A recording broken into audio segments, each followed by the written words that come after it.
वैष्णवनिका संभ्रम वाकुलिया ब्रह्मादिका उत्तम लोका दाखवू काला वाटू एकमेका वैष्णवनिका संभ्रम तुका मने भूमंडळी आम्ही बळी विरकाढे काला वाटू एकमेका वैष्णवनिका संभ्रम झाला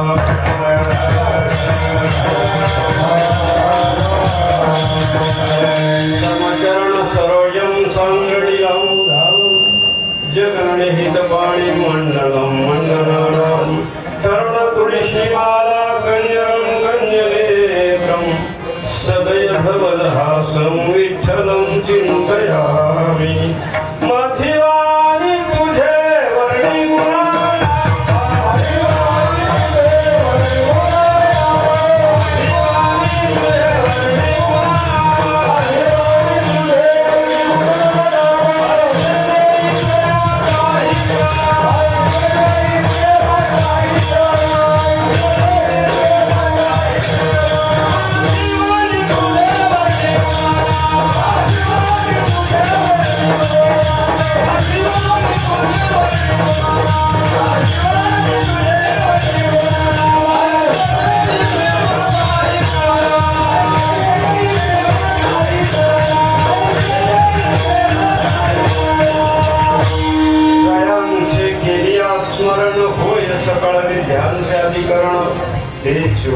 श्री चरण श्री गुरूंचे ते नमस्कार आता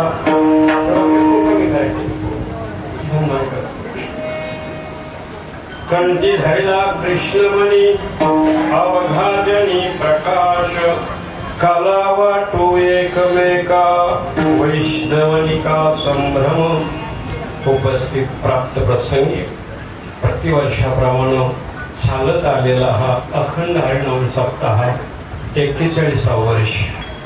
आणखी या वर्षी अन्नदान ही त्याच्यामध्ये भर पडलेली आहे. असा उमेदीने चाललेला हा नाम सप्ताह त्याच्यातला समारोपाचं काल्याचं कीर्तन आहे. या प्रसंगापासून निवडलेला अभंग तुकाराम महाराजांचा काला कशाला म्हणतात, काल्याची पद्धत कशी असते, काला पुन्हा समवेत करावा आणि काल्यानं आपल्या जीवनामध्ये काय परिवर्तन होतं याचं सविस्तर चिंतन करणारा काल्याच्या प्रसंगातला काल्याचा अभंग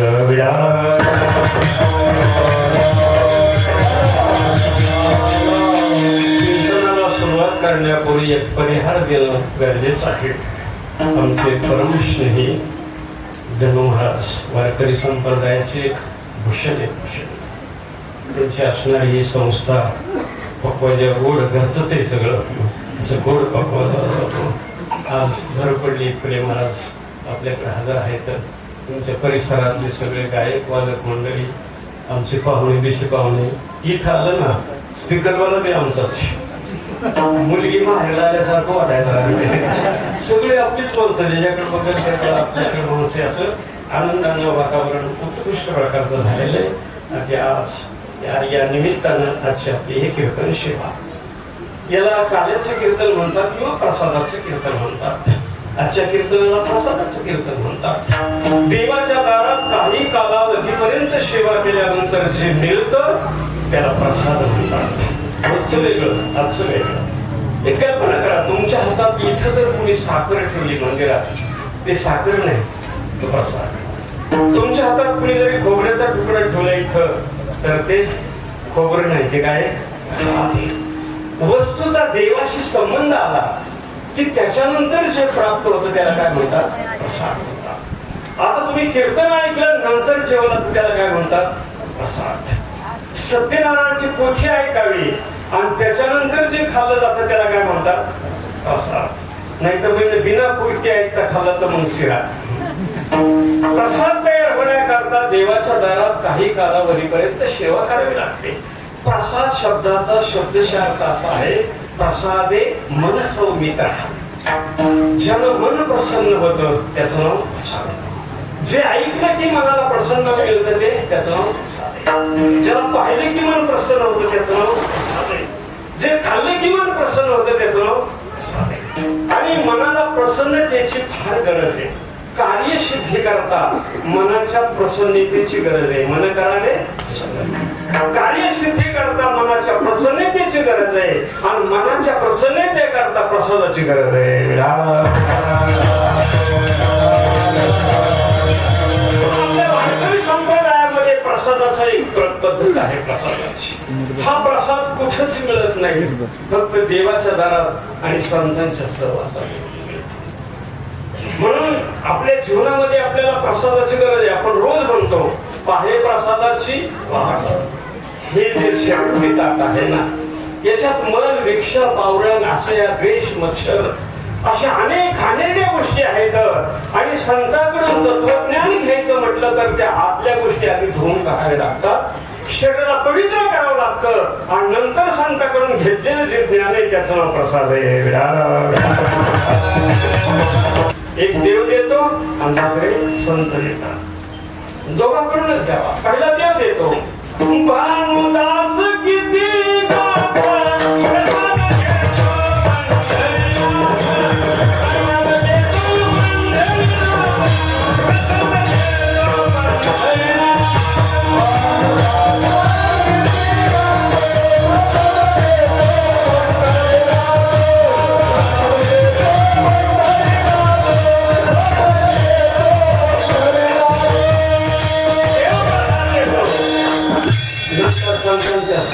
प्रसाद मिळतो. इथं देवाच्या दारात आलिशान हॉटेलमध्ये प्रसाद मिळत नाही, इथं प्रत्येक वस्तू प्रसाद आहे. इथं देवाच्या दारात मिळतं ते प्रसाद आहे. इथं एकामेकाच्या पाया पडताना माणसं दिसतात, हा प्रसाद आहे बघा. कुठे नाही दिसत. दोन माणसाचं वैर असलं, भांडणं होती पूर्वी, आपली भांडणं विसरतात आणि मांडीला मांडी लावून बसतात, ते फक्त याच जागेवर. हा काय आहे प्रसाद. दुश्मनी विसरावी, वैर विसरावं आणि समारोपानं एकामेकाच्या जवळ बसावं, ह्याला काय म्हणतात प्रसाद.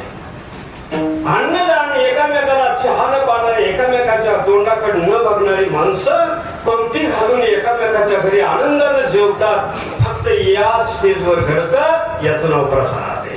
फक्त अन्यथा दुसरीकडे तुम्हाला मिळणार नाही, म्हणून याचं नाव काय प्रसाद आहे. आणि जगात जेवढी दुःख आहेत नाही तर सगळं प्रसाद आहे. इथं चांगलं ऐकलेलं प्रसाद आहे, चांगलं पाहिलेलं प्रसाद आहे, हरिपाठ ऐकला प्रसाद आहे, कीर्तन ऐकली प्रसाद आहे. इथली प्रत्येक गोष्ट प्रसाद म्हणून घरी न्यायची. 12 महिन्यापर्यंत तुम्हाला इथलं पाहिलेलं ऐकलेलं सगळं प्रसाद म्हणून घरी न्यायचं, फक्त चपला सोडून बाकीचं न्यायचं.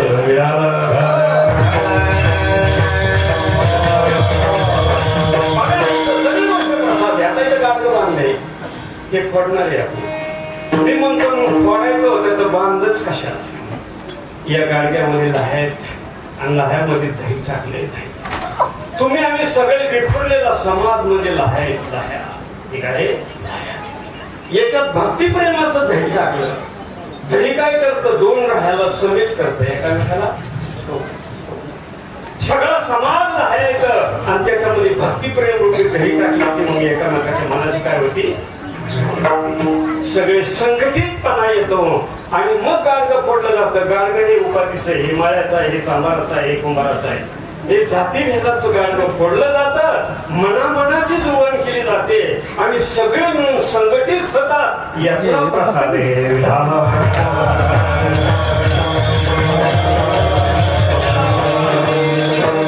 जगात असं एकही दुःख नाही की जे प्रसाद आहे. सर्व दुःखानां जगामध्ये प्रसादासारखं असं एक शस्त्र आहे की जगात कोणतेही दुःख शिल्लक राहत नाही. म्हणून तुम्हा मला प्रसादाची अतिशय गरज आहे. आणि मला वाटतं हा प्रसाद तुम्ही आम्ही जो घेतो ना तो संतांच्या सानिध्यामध्ये. दुसरा प्रसाद ज्ञानोबरायाने दिला, साधू संतान. बघा आपल्याकडं प्रसादाकरता आपण लाही वाटतो. लाह्याच्या प्रसादाचं नियोजन ज्ञानेश्वर महाराजांचे बघा. ज्ञानोबरायाने लाहीच का निवडली हो. लाहीचा रंग पांढरा असतो, पांढरा रंग पवित्र दाखवतो, पांढरा रंग पवित्र. म्हणून माणसाचं जीवन पांढरं म्हणजे पवित्र असावं म्हणून लाही निवडली. लाह्या स्वस्त आहे तर तुम्हाला सांगितलेलं आहे घेऊन या, एका किलो घेऊन. तुम्हाला म्हणलं असतं उद्या एखादी पिढी घ्यायचं, तुम्ही आलाच नसतं. 400 रुपये किलो का. म्हणून मला वाटतं लाही स्वस्त आहे. स्वस्त लाही मध्ये लई गुण आहे. लाही कशी असते, स्वस्त. दुसरी गोष्ट बघा, लाही ना पाण्यावर तरंगते, बुडत नाही. मनुष्यानं आयुष्यभर जीवनामध्ये संसारात राहावं पण बुडू नये. काय करावं, लाहीकडे फारच नाही. तुम्ही पोहे शिरा जास्त खाल्ला तर तकलीफ होते, मला वाटतं लाह्या किती मी खाल्ल्या तरी अजिबात तकलीफ होत नाही. लाह्यासारखं जीवन असावा, सहवासामध्ये कितीही दिवस राहिला तरी एकामेकाच्या पोटात दुखू नये. लाही तिखटात टाका, शिवड्यात टाका, शिवड्याला गोडी असते. लाही दह्यात टाका, दह्याला गोडी असते. लाही दह्यात टाकली तर दह्याला चव आणते आणि तिखटात टाकली तर तिखटाला चव. लाही स्वतः ज्याच्यात मिसळत त्याला काय करते, गोडी आणते. असंच असावं. आपण दुसऱ्यात मिसळावं त्याला काय करावं, मोठं करावं. लाहीचं नाव कुठं नसतं, लाही बिघडते. लाहीचं नाव नसतं पण लाहीशिवाय चव नसते. म्हणजे आपण त्यात मिसळावं, दुसऱ्याला मोठं करावं, आपलंच नाव पुढे येऊ देऊ नये की लाही पुढे शिकावं.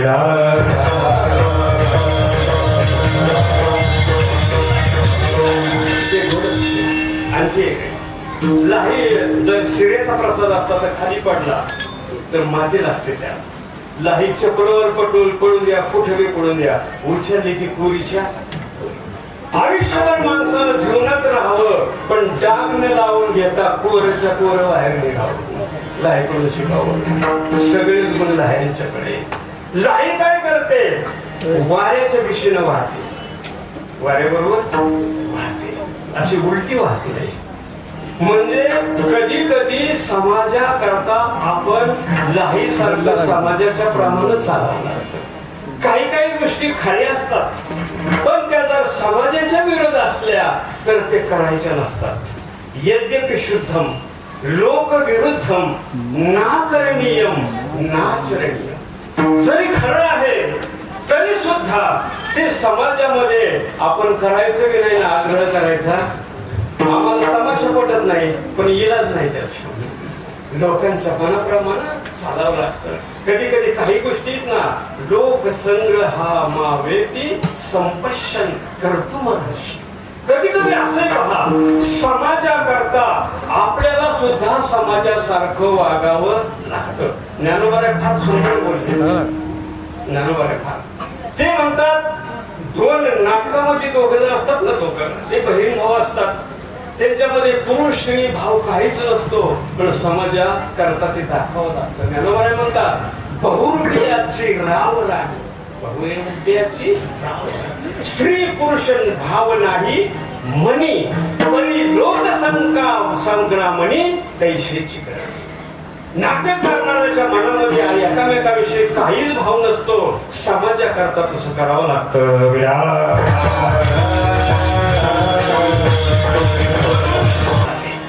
लाह्यांच्याकडे सगळेच गुण या आणि ज्ञानोबरायानं लाही निवडली प्रसादाकरता.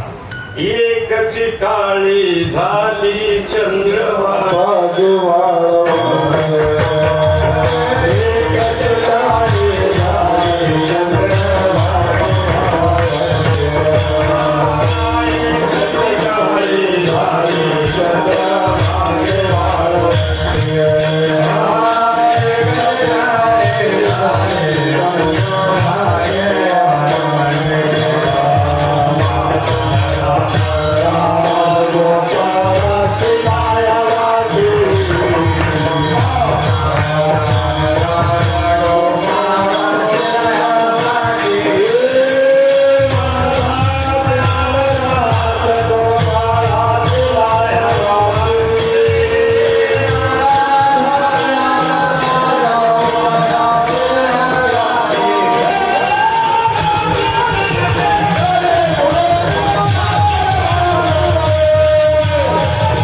प्रसाद शब्दाचा अर्थ ज्ञान आहे. प्रसाद शब्दाचा अर्थ ज्ञान आहे. आपल्याला फक्त खायलाच प्रसाद करतो. चला की पोथीला उरकलो का पोथीचा मुंडीचा जेवायला जातो. खाणं प्रसाद नाही, खरा प्रसाद आहे तो ज्ञानाचा. काय काय खाण्याचाच प्रसाद, गुरुकडून ज्ञान घ्यावं ते प्रसाद आहे. एक जणाच्या घरी, शिष्याच्या घरी गुरु आहे. शिष्य, गुरु घरात बसले, शिष्य दारात उभा राहिला.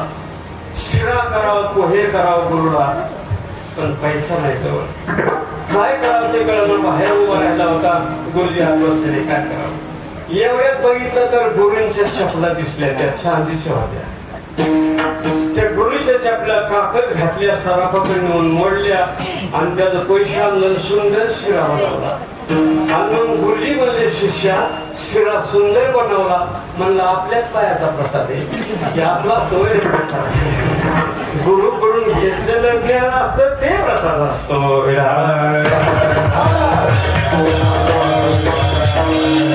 अशी पद्धत होती. हे ज्ञान आहे ना, एक गुरु एक शिष्य. आदिनाथ गुरु परंपरा चालत आहे. परंपरा हे अध्यात्म ज्ञान आहे ना, अध्यात्म विद्या विज्ञान. 14 विद्यातले अध्यात्म विद्या राजा आहे आता. आणि हे अध्यात्म ज्ञान एक गुरुजी एका शिष्याला द्यायचे. हे ज्ञानोबरायांच्या पर्यंत आलं. ज्ञानोबरायांना हे आवडलं नाही. हे अध्यात्म ज्ञान आहे. भगवंताची जगाला गरज आहे. आणि जर एक गुरुजीने एका शिष्याला सांगितलं, सगळ्यांच्या पर्यंत हे कवर पोचणार. म्हणून ज्ञानोबरायांना ही परंपरा मोडायची ठरली. परंपरा वेगळी बरं का, आणि रूढ वेगळी. रूढी मोडावा, परंपरा मोडत नसतात. पंढरपूरची वारी परंपरा आहे. भगवंताचं दास्यत्व ही परंपरा आहे. ही परंपरा होती आदिनाथ गुरु सगळं. कारण त्याला गुरु परंपरेचे आपण असं म्हणतात. वंश परंपरा दास्यत आहे. मग परंपरा मोडायची नसतात, पण ज्ञानोबरायांच्या रूढी मोडायच्या असतात. आमचं म्हातारा मसुबाला दरवर्षी बोकाड कापतं, ही रूढ झाली म्हणतात. रूढी असतात नाही, पडिले रूढी करायचं म्हणून करत होती. काय झाली रूढ. पूर्वी अशी एक रूढ होती, नवरा मेल्यावर बाईनं त्याला सती जायचं, आम्ही मला वाटतं ही रूढ होती, काही परंपरा नव्हती. आणि ही अनिष्ट रूढी आहेत त्या मोडलेल्या. बरा राजाराम मोहनरायांनी ती रूढ काय झाली मोडली. आपल्या बऱ्याचशा रूढीत बरं का, बऱ्याचशा रूढी, त्या रूढीत ना रूढी ते बदलत जावं. रूढ कुणीतरी पाळतं. आता लग्नाच्या पूर्वीचे नेहमी वेगळे होते, आताचे नेहमी वेगळे. ते रूढी पाडल्या, ज्या पद्धतीने रूढी पाडल्या. आमच्यात एक आळंदीमध्ये एक आमचा जोडीदार होता. ते उभे मुख्य होता. उभे मुख्य उभे होता. तर त्याचे शिष्य सगळी उभा बोका लावायची. त्यांना माहिती नव्हतं का उभा बोका लावते. मी जरा चौकशी करून बघितलं तर एवढं ही खाऊ बाबा म्हणजे आमचे गुरु लावतात. मग नंतर कळालं की त्याच्या गुरुला गोपीचंद उतायचा म्हणून ते बोका लावायचा. बरं नुसता बोका लय वेळ राहत नव्हता म्हणून ते उभा बोका लावायचा. मग त्याची जेवढे शिष्य ते आता आहे तर कौब्या बोक्यावर. मला वाटतं ही रूढ झाली की त्याचं कपाळ नाचतं होतं, तो काय रोगाला त्याचा. अशा रूढीत पाहायचे नसतात.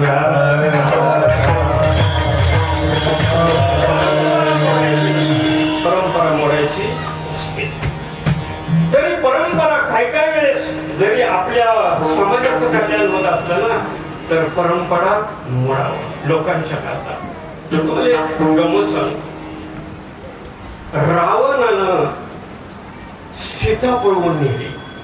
खरं म्हणजे तुमच्या आमच्या डोक्यातही त्याच्याकरता नेलीच नव्हती. जरा विचार मंदोदरीने रावणाला विचारलं,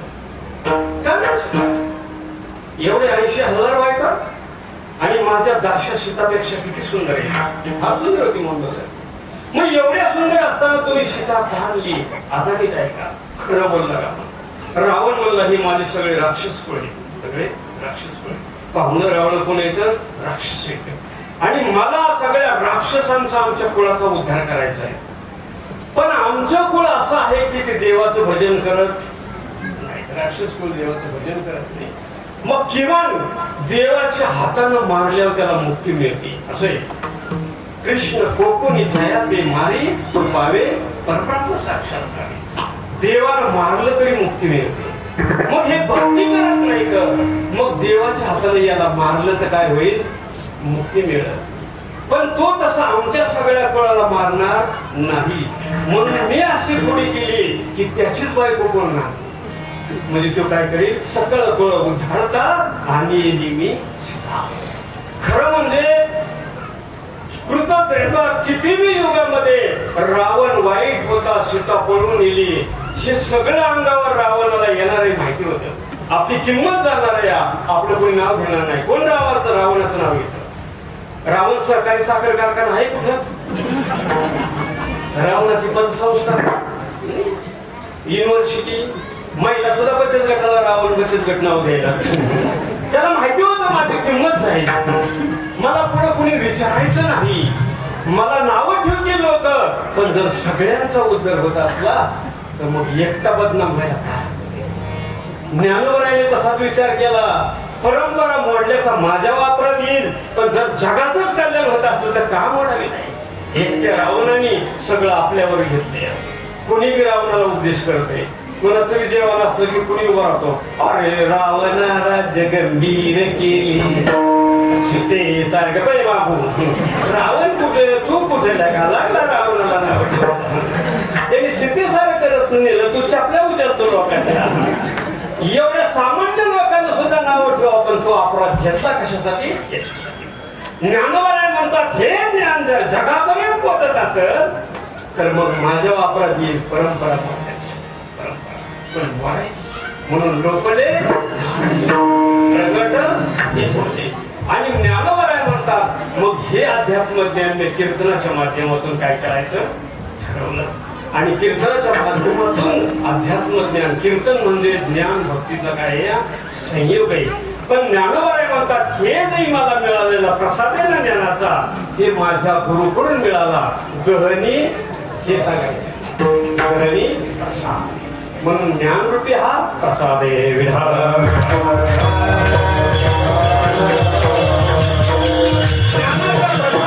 परिवर्तन होतो मनामध्ये, त्याचं नाव काय? अर्जुन युद्ध करत नव्हता, की मातुरान शस्त्रान गौतरा शाला आपण मधिनीच टाकला, सगळे अपेक्ष करत होते. पहिल्यांदा अर्जुनाचा द्रोणाचार्याकडे उभा केला कृष्णाने. पहिल्यांदा पाहिलं द्रोणाचार्याला गुरु, आणि गुरुन हातो आहे महानुभावान संयम भक्त भीष्म. याला जर मारलं तर मला पाप नाही. गुरुची सेवा करावी, तनु म्हणून जीवे चारशे लागला. असं असताना गुरुवर मारायचं नाही. म्हणायचं निमावसान कमी झाला. अर्जुना हातातलं धनुष्यबाण गळून पडलं, तोंडाला कोरड सुटली, इंद्रिय छत्र कापायला लागली. छिडंती मगाग्र आणि मुखांचे परिशिष्टते पशिष्ट रोप शिष्य आहे ते गांडीवून हातातलं धनुष्य गळून पडलं. अर्जुन गलित झाला. त्याला नक्की काय करावं ते कळावं, ते सापडला. त्याला कार्पण्य दोष म्हणतात. खरं म्हणजे अर्जुन घ्यायचा ना, तो पापाला घ्यायचा. पापाला पापमेवा श्री म्हणतो खातो ऐकाना काय ना. तरी भगवान कृष्णाने त्याची बरीचशा वेळा समजूत घातली. तो पापाला घेतो ना,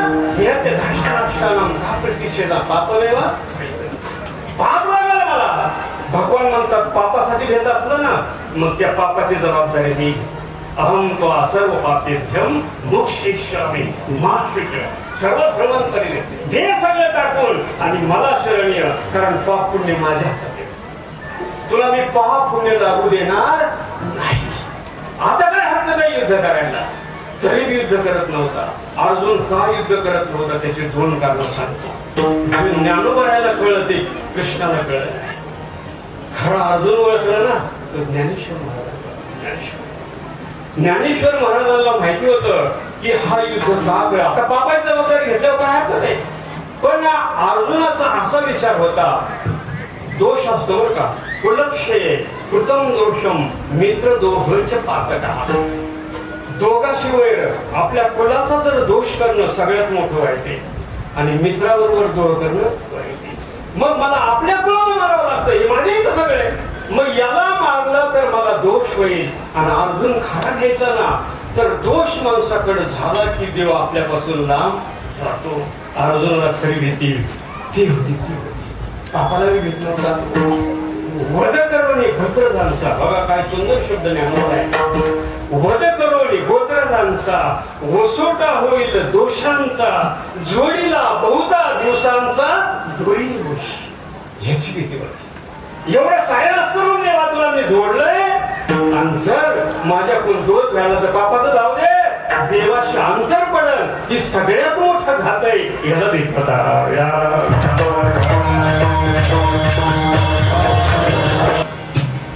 आणखी एक गोष्ट, अधर्माविर्भाव कृष्ण प्रदुष्यंती कुलस्त्री श्री दुष्टाच वाटते झाले वर्णसंकरण.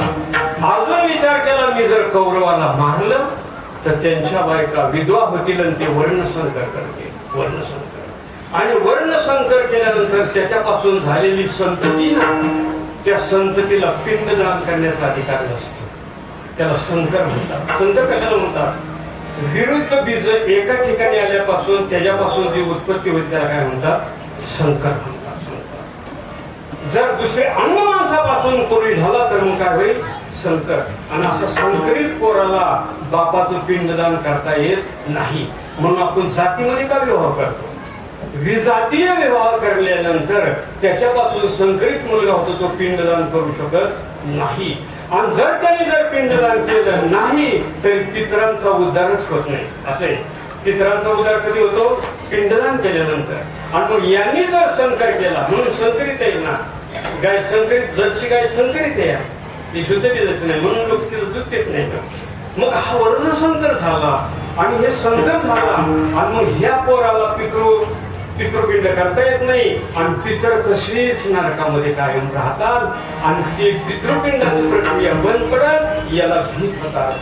संकरो नरकायैव कुलग्नानां कुलश्च पतंती पितरोहिषाम लुप्त पिंड. पिंडदानाची जी क्रिया आहे ना, पिंडदानाची लुप्त होईल. पिंडदानाची क्रिया काय होईल? बंद पडेल. कारण या मुलाला पिंडदान करता येत नाही आणि ही पिंडदानाची क्रिया बंद पडली तर पितर कायम नरकात राहतील याची भीती असणार होती. पण ज्यावेळेस भगवंतांनी गीता सांगितली, आता भगवंतांनी सांगितलेलं गीता ज्ञान हा प्रसाद आहे. गीता ज्ञान हा काय आहे? प्रसाद आहे. आणि मग अर्जुन युद्ध करायला तयार झाला. कशामुळं? या ज्ञानरूपी प्रसादामुळं. अर्जुन म्हणतो नष्टो महा स्मृती लब्धा त्वत्प्रसादात्. ते महत्वाचं. तुझ्या या प्रसादानं मया मोहा नष्टा. 4 गोष्टी झाल्या प्रसादानं. 4 गोष्टी झाल्या. एक मोह जातो, ज्ञानाची प्राप्ती होते, मन स्थिर होतं आणि संशय जातो. या 4 गोष्टी झाल्या. नष्टो मोहा स्मृती लब्धा, ज्ञानाची प्राप्ती झाली. स्मृती लब्धा त्वत्प्रसादात्. तुझ्या या ज्ञानरूपी प्रसादानं स्मृती लब्धा, खऱ्या ज्ञानाची प्राप्ती झाली. आणि गतसंदेह निघून गेला. खरं ज्ञान भगवंताला गीतेपासून झालं. अर्जुन आधी इथं काय करत नव्हता. अर्जुनाला वाटायचं मी अर्जुन आहे आणि हे माझे कोण आहे तर देहाला मी म्हणता स्वदेहानाम अर्जुन आणि परदेह. स्वदेहानाम अर्जुन परदेहानाम स्वजन. हे माझे इथं हे आम्ही हे देह माझा आहे. जो ज्यावेळेस गीता ऐकली त्यावेळेस अर्जुनाच्या लक्षात आले की देह माझा नाहीच. आणि मग देह माझा नाही म्हणले हे संबंधातले कुठे माझे इथं. बघा अर्जुनाचे गोड शब्द सांगतो तुम्हाला.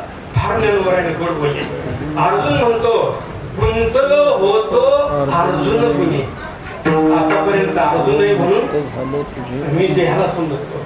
गुंतलो होतो अर्जुन गुणी, मुक्त झालो तुझिया ज्ञाने, आता सांगणे पुसणे दोन्हीच. आता काय करायचं? म्हणजे भगवंताचं मिळालेलं ज्ञान आहे. देहाचंच तादात्म्य सुटलं मग युद्ध सगळं संपलं. काय म्हणून आजचं कीर्तन हे प्रसादाचं कीर्तन आहे, परिवर्तनाचं कीर्तन आहे किंवा याला काल्याचं कीर्तन म्हणतात. काला शब्दाचा अर्थ विभिन्न विचाराची, विभिन्न वयाची, विभिन्न जाती धर्माची सगळी माणसं एका मंडपात बसायचं आणि सगळ्यांना मिळून एका पांडुरंगाचं चिंतन करायचं. याचं नाव काला आहे.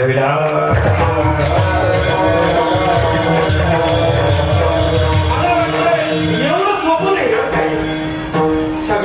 सगळ्याला पडतं असं नाही. काय काय म्हणते त्याला काम बसल्या पण आपली इथं बसत्या तिन्ही.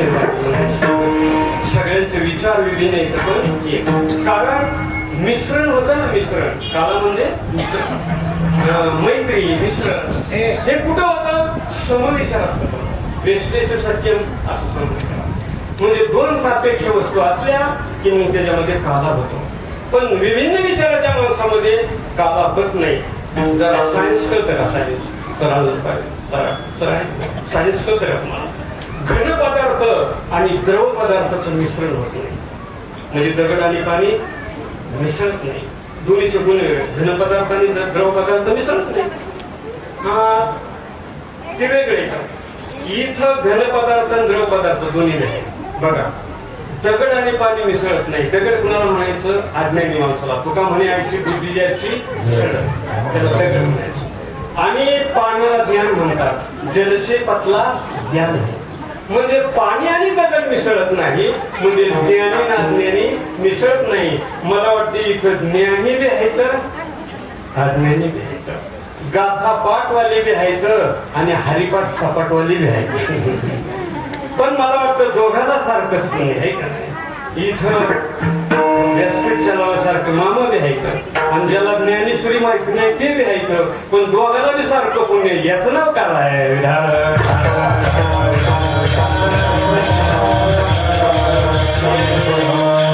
जनरल असं दोन्ही मिसळ. मी म्हणतो ते जाऊ दे, घन पदार्थ दोन्ही द्रव पदार्थाला मिसळायला काय? राखेला पाण्याला काय रोगाला मिसळायला? दोन्ही पदार्थ राखेला नाही पाणी, पण त्याला गुण नाही ना सारखे. राखेलचा गुण वेगळा, पाण्याचा गुण. राखेलचा गुण पेटा होतो आणि पाण्याचा गुण मग तुमच्यात काही का तसली पेटावणारी बी आहे आणि तीच बाजू घेऊन पचावून कस काय झालेलं मग तुम्हीच केलाय सगळा खेळ.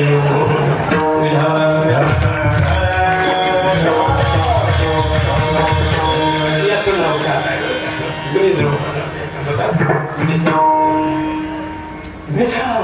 मिसळण्याने किंमत वाढते.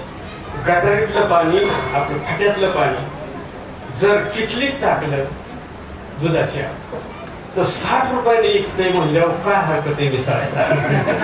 मोठ्यात मिसळल्यावर आपली किंमत वाढत असली तर का मिसळत नाही? मिठानं समुद्रात मिसळलं तर नदे सारी का मिसळत नाही? गटारीनं नदीत मिसळलं तर पुढे जाऊन नदीच होते. तवची हळवळ जवळ पावती गंगा, तुका म्हणे गंगा सागर मिळाली गटारी. एक दिवस गटारी नदीला म्हणते, वैग नदी तुझं बरे, तुझ्या साधू लोक आंघोळ करतात, तुझं कुणी तीर्थ घेतं, माझ्यात कुणीच नाही. कावा तरी दुर्वडीला एखादं पियासा दुसरं येतच. मग नदी गटारीला म्हणली, तू येऊन माझ्यात मिसळ. माझ्यात मिसळीन 2 किलोमीटर खाली गेलं की तुझ्यात बी कोणीतरी आंघोळ करेल. पण तू मिसळलं पाहिजे, नाही मिसळली तर मग तशीच राहायची. मग गटारीत कोण असतं दुसरं? गटारी दोघच माणसाची राखीव जागा आहे, सरकार मान्य. दुकानात गेलेलं बस दोघच दुसऱ्याला हक्क नाही. आमचे ते एक फुल पेतो आता गटारीत पडलेलं आणि पुढे एक डुकर झोपलेलं, दोघच होते. आणि ती डुकर निमेराच, ते डुकराचं शेपूट सापते. निमेराच फुल पेलेलं होतं, डुकराचं शेपूट सापते आणि त्याला वाटलं मी घरी झोपले. ते डुकराचं शेपूट सापता सापता म्हणतो, लोक आज तर पक्याच्या आईने घातलेलं का डुकर आहे ते.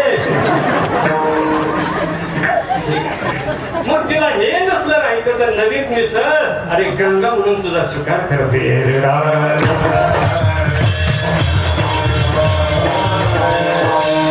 त्याच्यासाठी दे मोठ्यात मिसळण्यासाठीच काय? मोठ्यात असं का असा? मला वाटतं दुधात पाणी वाचल्यावर किती वेळ लागतो मिसळायला? वेळच लागला. बाजूला काढायचं म्हणल्यावर निघतच नाही. असा का दुधामध्ये? कारण दोन्हीकडे 2 गुण आहेत. दुधात मिसळून घेण्याचा गुण आहे आणि पाण्यात जिसमे मिळाया वैसा.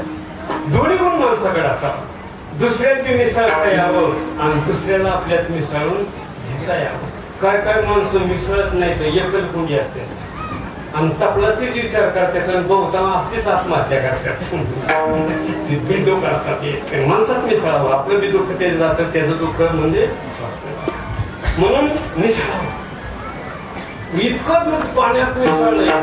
मला तर एक मनुष्य म्हणला, महाराज थोडं तरी पाणी टाकल्याशिवाय फॅटच लागत नाही. नाहीच पाणी टाकल्यावर फॅटी लागत नाही.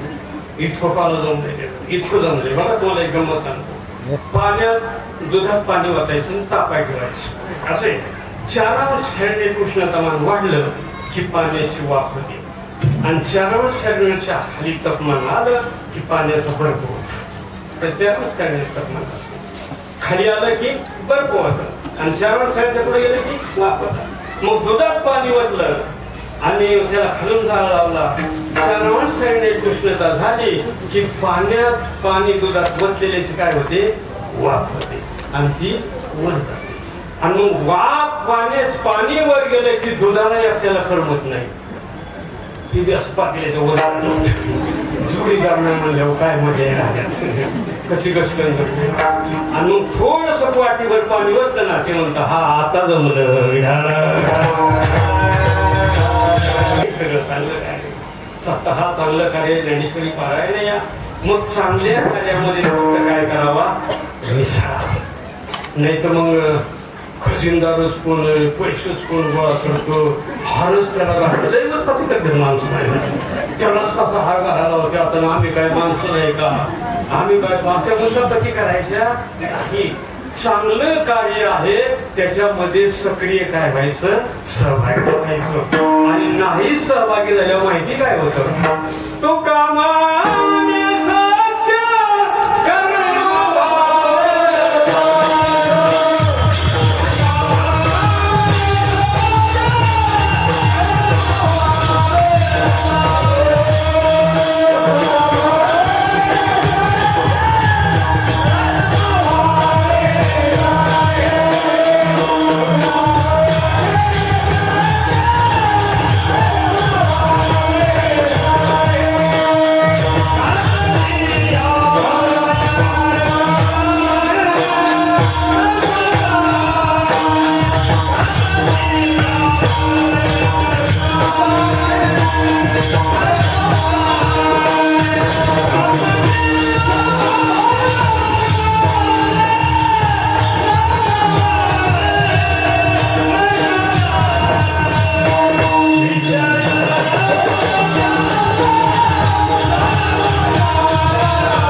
भक्तीचा निर्णय आज काय,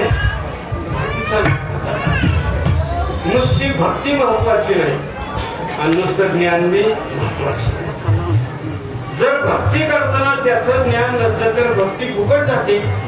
एक जणाला विचारलं हरिपाठ म्हणतो का, म्हणला 15 वर्ष झालं रोज म्हणतो. त्याला विचारलं हरिपाठात अभंग किती, मला तसं पण बघत नाही. मग काय रोजानी लावलाय का? एक राम मंदिरातून घरी आलं, दुसरा म्हणला कुठे गेलता, मला मंदिरात. 3 महिने झालं रामायण चालू आहे, आपण रोज जातो 3 महिने रामायणाला रोज जातो. मग दुसरा त्याला म्हणला रोज जातो रामायणाला, किती अध्याय चाललाय, तो ऐकणारा म्हणला अध्याय बी असतात रामायणात. कशाला मारायला जातोस. भक्ती करत असताना त्याचं ज्ञान नसलं तर ते फुकट आहे. आणि ज्ञान आहे भक्ती करत नाही तर की अति गाडा, व्याकरणी चोकडा, अध्यात्म ज्ञानी पुढा ज्ञानेश्वरी वाचतो, प्रवचन करतो, पण गळ्यात माळ नाही. काय माती घालायचं. निश्चित ज्ञानी तर माणसं आज बिगर माळ तरी प्रवचन करायला लागले. तुझ्याजवळ ज्ञान असून काय उपयोग आहे, एकादशी धरत नाही, गाफा पाठ आहे तुझी, एकादशी धरत नाही, तू देवाचं कधी भजन करत नाही, तुझ्या ज्ञानाला शून्य किंमत आहे. तू का म्हणे तेथे भजन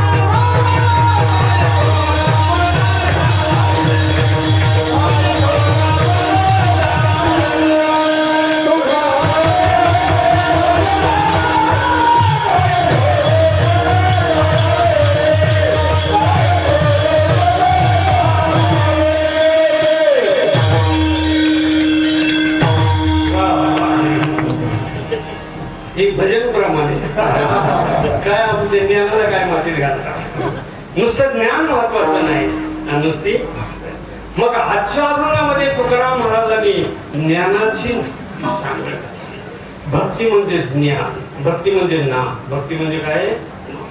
खरं म्हणजे देवाचं नामस्मरण ही चोख भक्ती आहे. सगळ्यात मोठी भक्ती कृष्ण विष्णू हरी गोविंद या नामाचे निखळ प्रबंध, याचं नाव खरं काय आहे? मग नामस्मरण कंठ मनापासून केलं आणि नामस्मरण केलं की ज्ञानाला वेगळं बोलवायची गरज नसते. आई आली की पोरग माग पळत येत. भक्ती ही आई आहे आणि ज्ञान तिचं पुढे भक्तीने धरले हाती माग पळत येत. मग तुकाराम महाराज म्हणतात मनापासून भक्ती केली म्हणजे नामस्मरण केलं आणि त्याचा परिणाम प्रकाश म्हणजे ज्ञान मिळालं आणि भक्ती आणि ज्ञान दोन्ही एक झालं आणि त्याचं नाव कालाय. अभंगाच्या पहिल्या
अगोदर कंठी धरला कृष्ण नंतर ज्ञान मिळालं.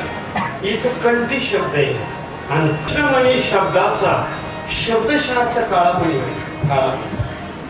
आपल्याकडं द्वितीय तृतीयाचे प्रत्यय लावायचे. एखाद्या शब्दाचा विग्रह करायचा आणि प्रत्यय लावल्यानंतर त्याची संधी केल्यावर त्याचा अर्थ निघतो. पण कृष्णमणी विभक्ती प्रत्यय लावून अर्थ लागत नाही. कृष्णाला म्हणी कृष्णात म्हणी कृष्णाचा म्हणी नाही अर्थ लागत. मग ज्यावेळेस प्रत्ययाला अर्थ लागत नाही त्यावेळेस समास वापरला जातो. समासानं त्याचा अर्थ काढला जातो. कृष्णमणी हा एक समास आहे. व्याकरण तत्पुरुष बहुविध समास आहे, तसा एक समास आहे. त्या समासाला म्हणतात मध्यम पद लोपीय समास. दोन पदामधलं मधलं पद गुप्त असतं त्याला मध्यम पद लोपीय समास म्हणतात. कृष्णमणीमध्ये नाम पद गुप्त आहे. कृष्ण नाम मणी. मी म्हणतो हरिपाठाचा काय अर्थ काढणार तुम्ही? हरिला पाठ, हरिकडे पाठ, हरिची पाठ, हरिपाठ नाही ना. हा मध्यम पद लोपीय समास. हरिपाठ मध्ये मधलं नाम पद गुप्त आहे. हरि नाम पाठ मध्यम पद लोपीय समास. तसं कृष्णमणी म्हणजे कृष्णाच्या नावाचा मणी आणि कंठी धरला. तोंडानं नामस्मरण करतात ना. मी कंठी का शब्द वापरला? कारण तोंडानं वैखरीनं नामस्मरण केलेलं वेगळं आणि कंठरवानाने केलेलं वेगळं. कारण नाम जपत असे वैखरी. कधी कधी नाम वैखरी नाम जपते पण चित्त धारे विषयावर. तोंडानं नामस्मरण चालू असतं तरी मन तिथंच असं सांगता येत नाही. म्हणून कंठी शब्दाचा अर्थ मनासहित आहे. मनासहित. कारण वर रामकृष्ण हरी रामकृष्ण हरी रामकृष्ण हरी उकळला असला तर वर बसित असं होतं ना कधी कधी. नामस्मरण करता करता इकडे गोळ होतो. त्याच्यामुळं कंठी हा शब्द वापरलाय. अथर्वांना म्हणजे मनप्रोक्त. तुम्ही देवापाशी पूजा किती वेळ करीत बसला यापेक्षा त्याची क्षमा किती या आता पहारा माझारी मुटके निमिषभरी देत. फार वेळ नाही नामस्मरण करावं लागत, थोडा वेळ पण मनपूर्वक केलं पाहिजे. रोज एक मनुष्य म्हणला रोज त्याची पूजा 4 तास चालते, पण 4 तास पूजा चालते त्याच्यात 4 बऱ्या उठतो, वासरू आकारतो, कोंबड्या फोडतो, परत पूजा करतो. काय मात्र घालाय तुला ते पूजा किती वेळ केली त्यापेक्षा त्याच्यात मन किती लागलंय ते महत्वाचं आहे. एखादी बायको पाण्याला चालली होती हे देवपूजा करते. मग बायको म्हणली देवपूजा करताय फक्त दुधाला द्यायची मांजारे मी चालली बघा. मग हे दुधाकडे बघायचं, कृष्णाला आंघोळ घातली दुधाकडे बघायचं, रामाला आंघोळ घातली दुधाकडे बघायचं, मारुतीला आंघोळ घातली होतं दुधाकडे बघितलं, तेवढ्यात मांजरा म्हणला मांजर दूध प्यासारखा आहे. धराय बी काय नव्हतं, मारुती धरला हा 1.5 पाव फेकून हल्ला, एका रट्यात मांजर उलट पालत.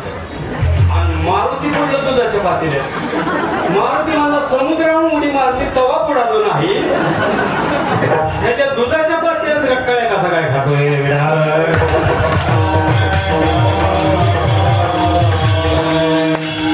देवपूजेला अर्थच नाही. दोघांची भांडणं झाली आणि हे घरी आलं देवपूजा करायला. देवाच्या अंगावर पाणी होत आणि दारात बसलेलं होतं. असं बाहेर बघितलं तर नेमकी ज्यांनी भांडणं लावली तेच चालू होतं की देवाला अंघोळ घालते आणि त्याला पाहिलं मग तो सगळ्या गावात हीच नाश केला जाते. बघा पाणी इकडे घालते शिव्या तिकडे देते, कसं काय पूजा करतो. मग दोन भांडणं झाल्यावर घरी आलं ते आणि देवपूजा केली, गणगुळी उघडायला त्याच्या देण्यात आलं जे दिन त्याची भांडणं झाली. म्हणलं देवाने त्याच्या घरावरून अंघोळ फिरवा पण त्याला म्हणण्यात काय अर्थ आहे. आपलं शिकवते लोकांना देण्यात काय अर्थ आहे. लोक कशाने कळत आपले तसं करायला नाही पाहिजे. उभं पाहून बरं नाही मला का पावसाळ्यात गणगुळी लावल्या, तुझा देवाचा संमतच आला नाही.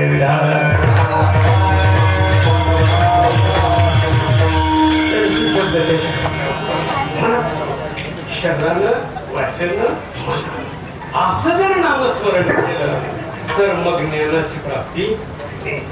म्हणून मी काय केलं अगोदर कंठी धरला मनपूर्वक आणि त्याचा परिणाम अवघाजनी आणि ज्ञान आणि भक्ती दोन्ही एका जागेवर आलं. त्याचं नाव काय आहे, त्याचं नाव काय कीर्तन म्हणजे तीच त्याचा अर्थ आहे. कीर्तनामध्ये भक्ती आणि ज्ञान दोन्हीचा समूह आहे. म्हणून तर कीर्तनाला अनन्यसाधारण महत्व आहे. नाम पवित्र आहे, ज्ञान पवित्र आहे. म्हणून हरिकथा ही पवित्र का आहे, कीर्तन का पवित्र आहे, ते दोन पवित्र आहे.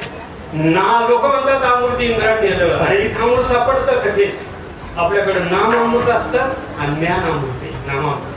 मग कीर्तनामध्ये नाम अमृत आहे आणि ज्ञान अमृत आहे. नामाने ज्ञान त्याची कथामृत त्याला म्हटलं जातं. हे अमरपणाचं आहे. शरीर संपलं तरी अमर राहतात, त्याचं नाव अमृत आहे. तुकाराम महाराज, ज्ञानेश्वर महाराज. म्हणून या कीर्तनाच्या माध्यमातून हा दोन्हीचा काल आहे.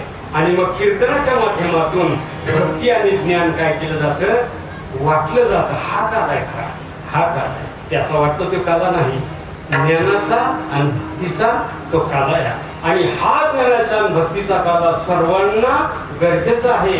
म्हणून वैष्णवांच्याकडे एक सोपवलंय, वैष्णवाकडे देवाने एक काम सोपवलंय. या भक्तीचा ज्ञानाचा वैष्णव म्हणजे कीर्तनकार. या कीर्तनकाराकडं भक्ती ज्ञानाचा काल आहे ना, हा कीर्तनाच्या रूपानं तुम्ही गावागावापर्यंत वाड्या वस्तीवर जायचा आणि हा काला एकामेकाला वाटायचा. काला वाटू एकमेका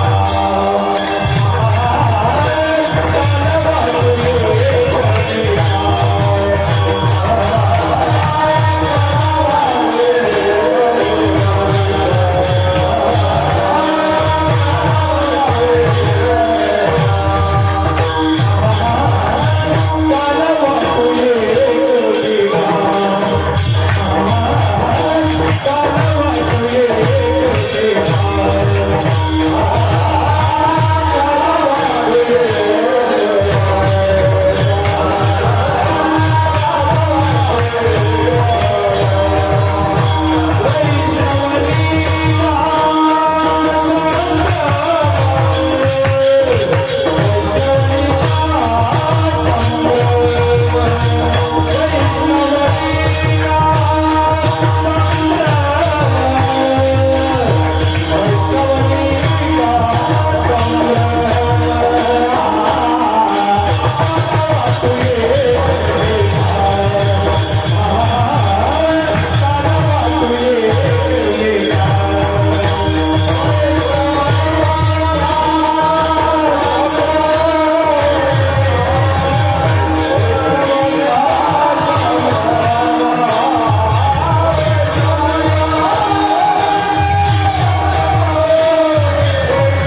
निका आणि संभ्रम.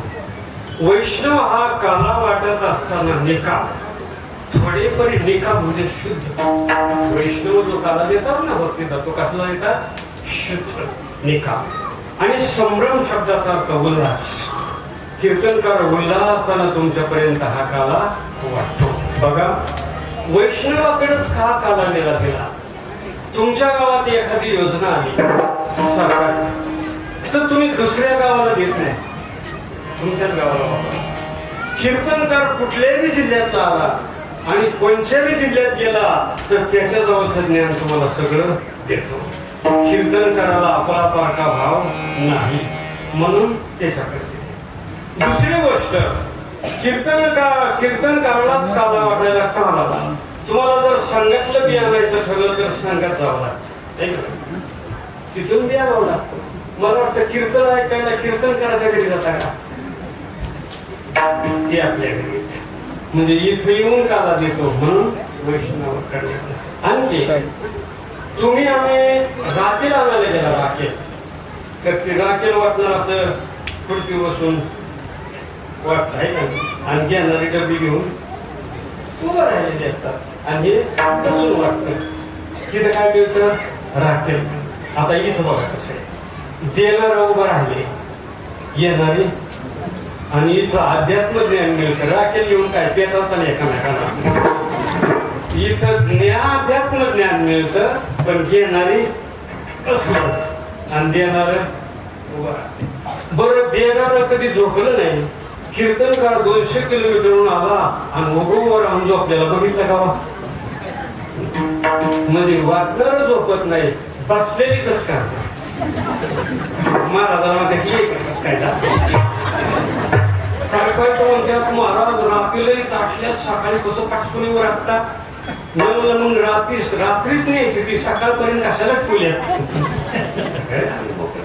इथं देणार. कीर्तनकाराजवळ जेवढं ज्ञान आहे तेवढं देतो का राखून ठेवतो जेवढे. मला वाटतं काला वाटायला सरपंचाकडे दिला असता तर निमा हल्ला असता. निमा वाटला असता पण आपल्याच वार्डात वाटला असता. मी एखाद्या गाडी होतो त्याला म्हणलं पुढे म्हणलं ह्याला गाडी घ्या की मला ती दुसऱ्या वार्डात इथून इथं तुमचा ते जे वरून येणारे वाटणार आहेत ना ते सगळं कधी वाटत सगळं वाटत. एका वेळेला संडासाचा पैसे मंजूर झाले, ती बँकेत गेली, तिला 5,000 रुपये मंजूर झाले. मग ती साहेबाने तिला 6,000 रुपये दिले. ती म्हणली आवाज जास्त 1,000 आम्ही कमिशन खातो. होतं 5,000 पण दिलं 13,000 आणि ते मला 1,000 आम्ही कमिशन खातो. म्हातारीला इंग्रजी कळत नव्हती. ते मला 1,000 कमिशन खातो. म्हातारी म्हणजे शियानच खायचं असलं तर कमी कशाला खातो. चल घरी माझ्याकडे मशी तर पाठीवर देते.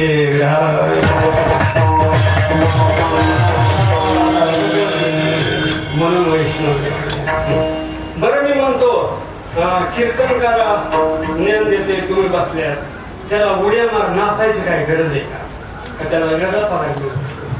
पण नामदेवरा म्हणतात आमच्या सोपवले ते काला द्यायचं देवाला विश्वासाला सोपवलं. मला घ्यायचंय ते घे, नाही घ्यायचं घे, पण आम्ही देताना नाचत गाचत उल्हासानं त्यांच्यापर्यंत सुद्धा उल्हासानं त्यांच्यापर्यंत नाचो कीर्तनाचे.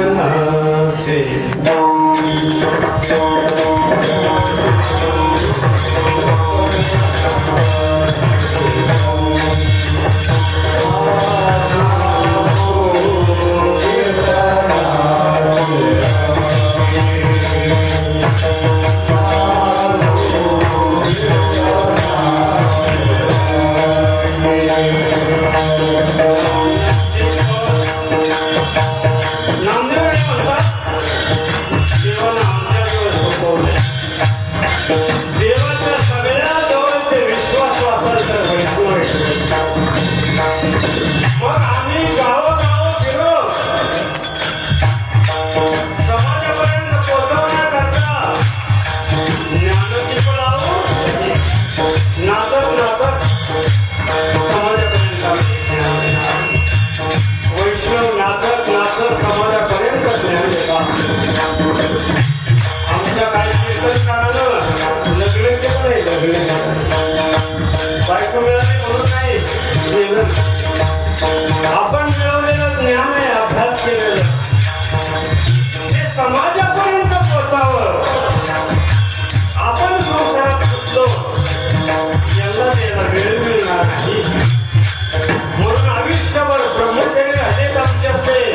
50% कीर्तनकार प्रभूचे रचले. पहिले या संसाराला करून लावलं आपली मन इंद्रिय सगळी तुझी केलेला ध्यान समाजापर्यंत पोचला. रात्रंदिवस कीर्तन करता त्याच्यासारखी तुम्ही रचना करू नाही, तुम्ही ज्ञानेश्वरी वाचावी. सत्कर्म करावं याच्याकरता हातापाया पडून महाराष्ट्रभर आमचा कीर्तनकार फिरतो समाजाच्या घराला. आपला स्वार्थ बघत नाही. आमचे कीर्तनकार असं फिरायला लागले नाही चाकरी वगैरे 8-8 दिवस आपल्याला राहतात. लग्न झालेले की राहतात. बायको आजारी असली तर तिला सांगतात फिरायला सप्त्याला चालले गडबडीला पाळून टाकतात आणि आल्यावर तुला दवाखान्यात नेतो म्हणतात. आपली निर्णय बायको आजारी असली तरी सप्त्याला येतात आणि इकडून आपल्या फुगडे घेतात तिकडे दाखवते. आपल्या वयात आमच्या काय कायच्या पळून गेल्या माती गेल्या नाती लागायला नको. समाजामध्ये फिरत असताना आपलं जीवन व्यतीत करून टाकलं म्हणून वैष्णव आपला बरका भाव बघत नाही. जेवढं ज्ञान आहे तोपर्यंत समाजापर्यंत पोहोचवतात आणि या कीर्तनाच्या माध्यमातून नाचत नाचत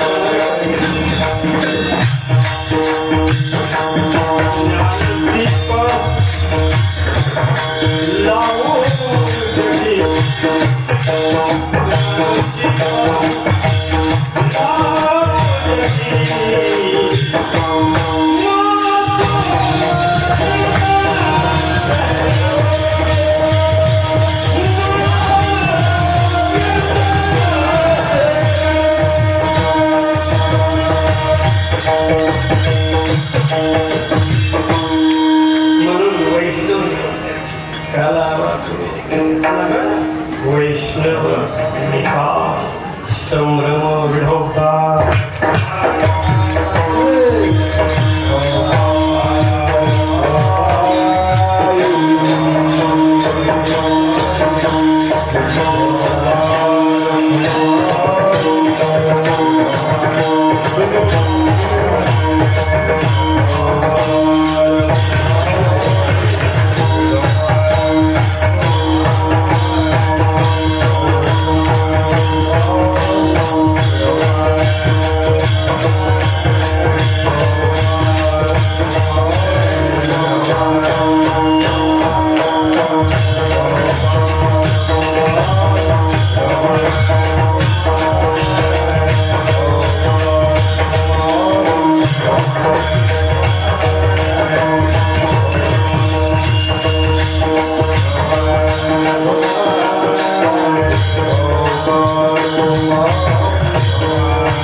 कंठी धरला कृष्णमणी आभाजनी प्रकाश कालावा तू एकमेका वैष्णवनिका संभ्रम.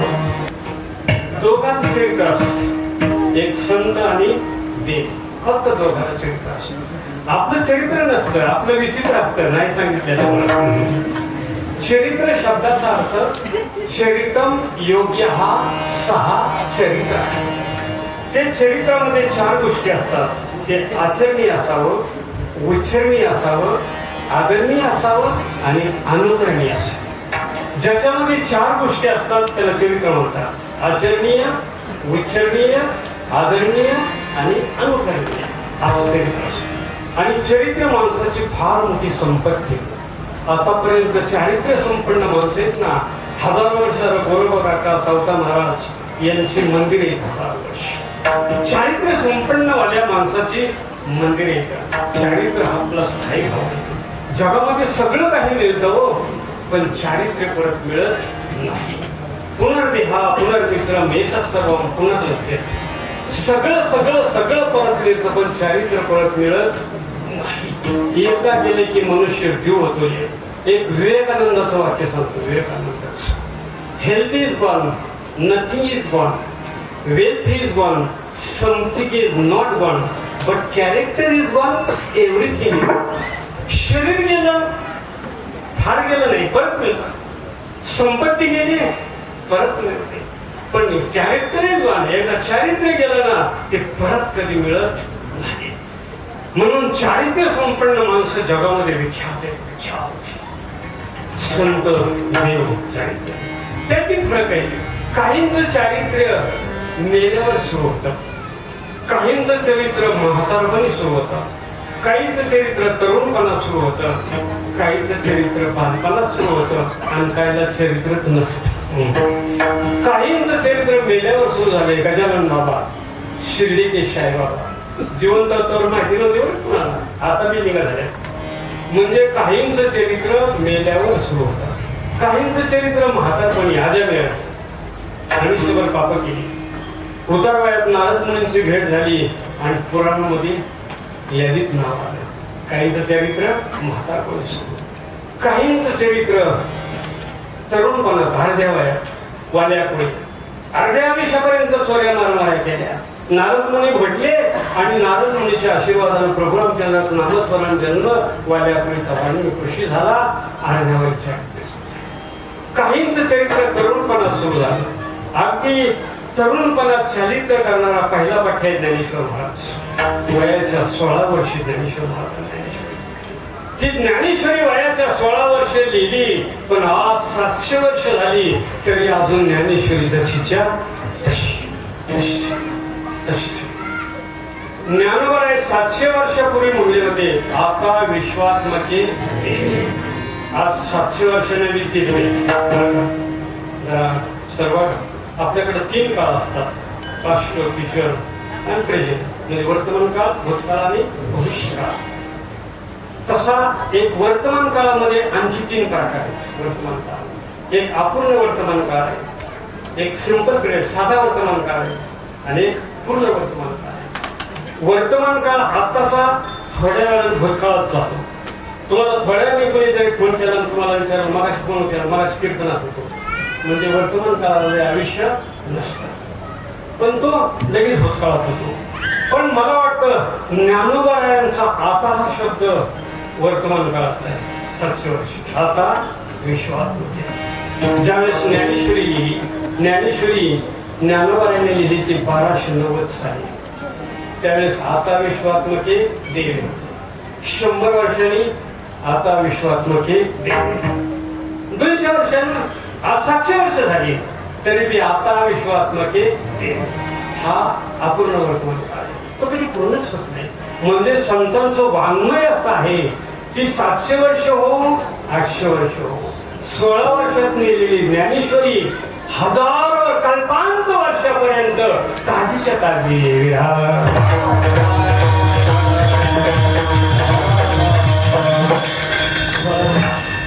ज्ञानेश्वरी ज्ञानोबायांचे बाकीचे चमत्कार ज्ञानेश्वरी लिहिली ना, ते परत होणं शक्य नाही.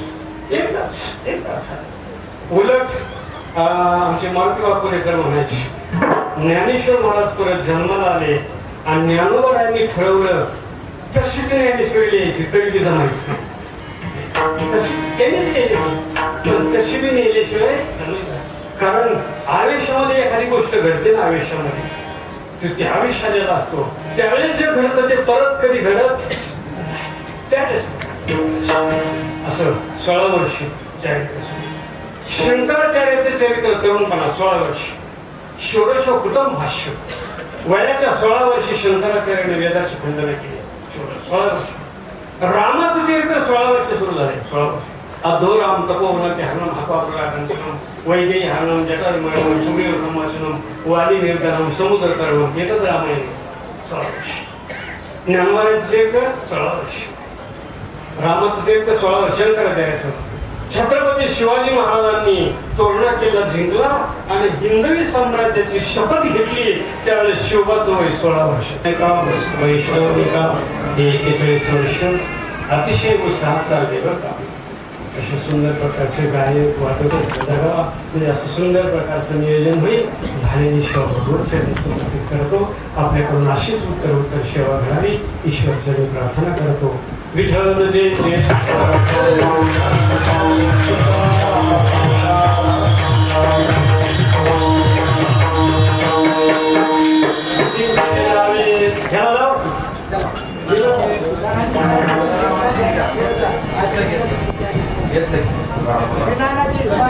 विनगरिया शिंदे लावेले दुरे होतो